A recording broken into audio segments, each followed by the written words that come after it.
ਨਿਆਮ ਤੇ ਮੁਮਤਾਜ ਸ਼ੁਕਰ ਦੀ ਵਜ੍ਹਾ ਤੋਂ ਕੱਟੀ ਗਈ ਹੈ। 4 ਪੁੱਤਰ ਨੇ ਤੇ ਪਰ 2 ਆ ਮੇਰੇ, ਇੱਕ ਆ ਹੈ ਤੇ ਇੱਕ ਆ ਹੈ, ਤੇ 2 ਜਿਹੜੇ ਨੇ ਉਹ ਇਕੱਲੇ ਇਕੱਲੇ ਹੀ ਨੇ। ਇੱਕ ਰੰਡਾ ਹੈ ਤੇ ਇੱਕ ਰੰਡਿਆਂ ਵਰਗਾ ਹੀ ਹੈ। ਕਾਹਦਾ ਭਰਾ ਮੈਨੂੰ ਵੱਡਾ ਨਿੱਕੇ ਤੋਂ ਵੱਡਾ ਰੋਟੀ ਦਿੰਦਾ, ਮੈਂ ਇੱਥੇ ਸਿਰਫ ਬੈਠੀ ਹੈ। ਰੋਟੀ ਮੈਨੂੰ ਉਹ ਦਿੰਦੇ, ਲੀੜਾ ਧੋ ਕੇ ਮੈਨੂੰ ਉਹ ਦਿੰਦੇ ਨੇ, ਕੋਈ ਨਹੀਂ ਦਿੰਦਾ। ਆਈ ਲਿਆਉਣੀ ਕੋਈ ਤੂੰ ਮੈਂ ਦੇ ਜਾਂਦੇ ਨੇ। ਹੋ ਕੇ ਭਰਾ ਚਲਾਈਦਾ, ਸੌਖੇ ਹੋ ਕੇ ਕਿੱਥੋਂ ਚਲਾਈਦਾ।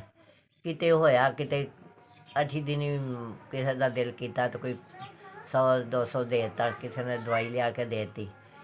ਕੋਈ ਇੱਕ ਇੱਧਰ ਭੈਣ ਨੇ ਉਹ ਨਰਸ ਲੱਗੀ, ਕੱਲ੍ਹ ਉਹਨੇ ਦਵਾਈ ਖਿਲਾਤੀ ਸੀ, ਗੋਲੀਆਂ ਦਾ ਪਤਾ ਖਿਲਾਤਾ ਸੀ, 1-2 ਗੋਲੀਆਂ ਨਾਲ ਖਿਲਾਤੀਆਂ ਉਹਨੇ। ਦਵਾਈ ਤਾਂ ਮੈਨੂੰ ਦੇ ਦਿੰਦੇ ਨੇ, ਦਵਾਈ ਤਾਂ ਮੈਂ ਮਿਲ ਜਾਂਦੀ ਮੈਨੂੰ, ਤਾਂ ਮੈਂ ਖਾਵਾਂ ਕਾਹਦੇ ਨਾਲ, ਕੀ ਕਰਾਂ।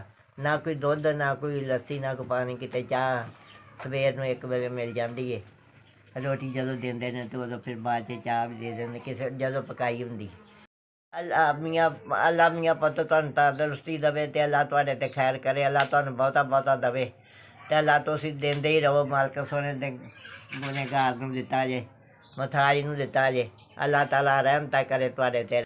5000 ਰੁਪਈਆ ਮੈਨੂੰ ਤੁਸੀਂ ਦਿੱਤਾ, ਅੱਲਾ ਖੈਰ ਕਰੇ, ਅੱਲਾ ਖੈਰ ਕਰੇ, ਅੱਲਾ ਤੁਹਾਨੂੰ ਤੰਦਰੁਸਤੀ ਦੇਵੇ, ਅੱਲਾ ਤੁਹਾਨੂੰ ਬਹੁਤਾ ਬਹੁਤਾ ਦੇਵੇ ਅਤੇ ਅਸੀਂ ਤੁਹਾਨੂੰ ਗਰੀਬਾਂ ਨੂੰ ਮਿਸਕੀਨਾਂ ਨੂੰ ਦੇਵੋ।